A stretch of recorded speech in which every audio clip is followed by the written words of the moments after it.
दोस्तों आप सबको हमारे प्रभु यीशु मसीह के नाम में जय मसीह की स्वागत करता हूं आज एक नए वीडियो में।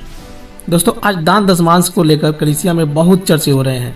तो दोस्तों इस वीडियो के माध्यम से आपको दान दशमांश से जुड़े बहुत कुछ जानकारियां मिलने वाली है। तो आशा करता हूं कि वीडियो में आप लास्ट तक बने रहेंगे। उससे पहले मैं आपसे रिक्वेस्ट करता हूँ कि यदि आपने हमारे चैनल को अभी तक सब्सक्राइब नहीं किया तो सब्सक्राइब कर लें और बेल आइकन को भी प्रेस कर लें। दोस्तों चलिए स्टार्ट करते हैं। दोस्तों हम जब भी कलीसिया में जाते हैं और जब दान दशमांश की बात होती है तो बहुत से लोग यह भी कहते हैं कि परमेश्वर केवल हमारे मन को देखता है, हमारे धन दौलत और हमारे पैसों को नहीं। बहुत से लोग यह भी कहते हैं कि मैं जितना कमाता हूँ इतने में मेरे घर का खर्च ही नहीं चलते तो मैं परमेश्वर को कैसे दूँ। और बहुत से लोग यह भी कहते हैं कि बाइबल के नए नियम में ऐसा कहीं नहीं लिखा हुआ है कि एक मसीही को दान दशमांश देना चाहिए। और बहुत से लोगों का यह भी कहना है दोस्तों कि परमेश्वर तो सर्वशक्तिमान है, उसे पैसों की क्या कमी है, वह चाह ले तो कभी भी पैसों की बारिश कर सकता है। अब देखा जाए दोस्तों तो बाइबल में सबसे पहला दान दशमांश अब्राहम ने दिया था। हम जब उत्पत्ति 14 का 18 से 20 तक पढ़ते हैं तो यहाँ देखते हैं कि जब अब्राहम अपने भतीजे लूत को छुड़ाकर लाता है तो बहुत सारा धन भी उसके साथ लेकर आता है।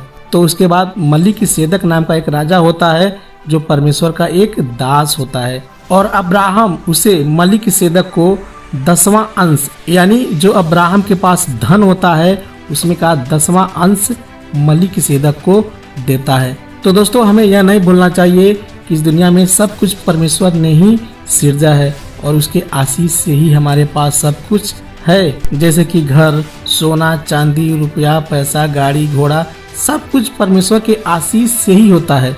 परमेश्वर यदि चाहे तो हमसे सब कुछ छीन भी सकता है, लेकिन हमारा परमेश्वर ऐसा नहीं है। बहुत से लोग महीने के 50,000 कमाते हैं लेकिन उनमें से वह परमेश्वर के लिए 1 रुपये भी नहीं बचा पाते। सोचते हैं कि यदि मैं 10% परमेश्वर को दे दूंगा तो मेरे घर की और आवश्यकताएं कैसे पूरी होंगी, जैसे बच्चों का फीस हो गया, दवाई, खाना, खुराक, मार्केट इत्यादि। लेकिन दोस्तों बहुत से लोग महीने के केवल 10,000 ही कमाते हैं और उसी में वह परमेश्वर के लिए दशमांश भी निकाल लेते हैं और उनके घर के पूरे काम भी हो जाते हैं।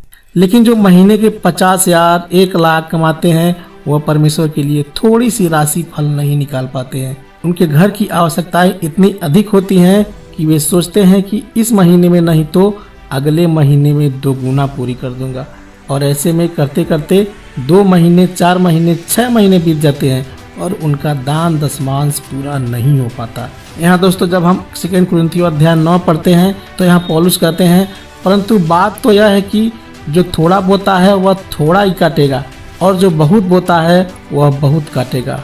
हर एक जन जैसा मन में ठाने वैसा ही दान करे, न कुड़ के और न दबाव से, क्योंकि परमेश्वर हर्ष से यानी दिल से देने वाले से प्रेम रखता है।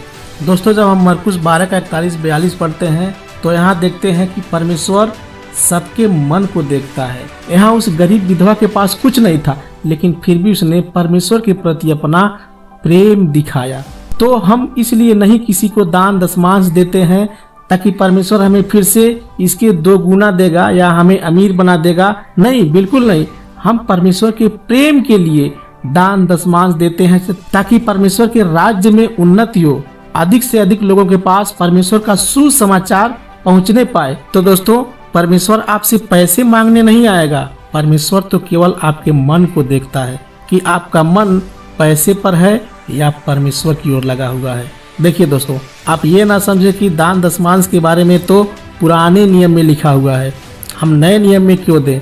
आप भूल कर रहे हैं, आप ये नहीं समझ पा रहे हैं कि जो परमेश्वर नए नियम में है वही परमेश्वर पुराने नियम में भी है। बस हमको थोड़ा सा समझने का फेर है। मत्ती 5 के 17 में प्रभु यीशु मसीह कह रहे हैं, यह न समझो कि मैं व्यवस्था या भविष्यवक्ताओं की शिक्षाओं को लोप करने आया हूँ, लोप करने नहीं परंतु पूरा करने आया हूँ। देखिए एक मसीही दान दशमांश इस इरादे से नहीं देता है कि परमेश्वर उसे अमीर बना देगा। एक मसीही दान दशमांश इसलिए देता है ताकि कलीसिया का उन्नत हो सके, जैसे कि कलीसिया में कुर्सी, मेज, लाइट, बिजली, पास्टर यानी जो आपको परमेश्वर का सुसमाचार सुना रहा है, जो आपकी आत्मिक उन्नति बढ़ाने में मदद कर रहा है, उसकी भी तो आवश्यकताएं होती हैं। उनकी भी बीवी बच्चे होते हैं। तो ऐसे में उन लोगों के पास इतना समय नहीं बच पाता है कि कहीं जाकर नौकरी करें या कोई काम करें। वह केवल कलीसिया के ऊपर ही निर्भर होते हैं।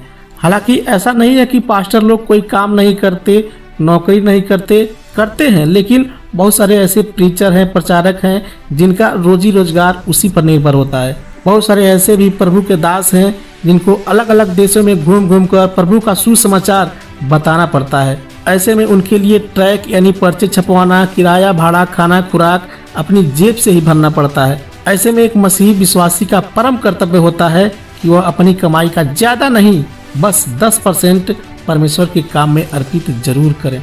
अब सवाल यह उठता है कि हम अपना दान दशमांश किसको दें। हो सकता है जिस पास्टर को हम अपने खून पसीने के पैसे दे रहे हैं वह किसी गलत काम में ना खर्च कर दे, हो सकता है भाई।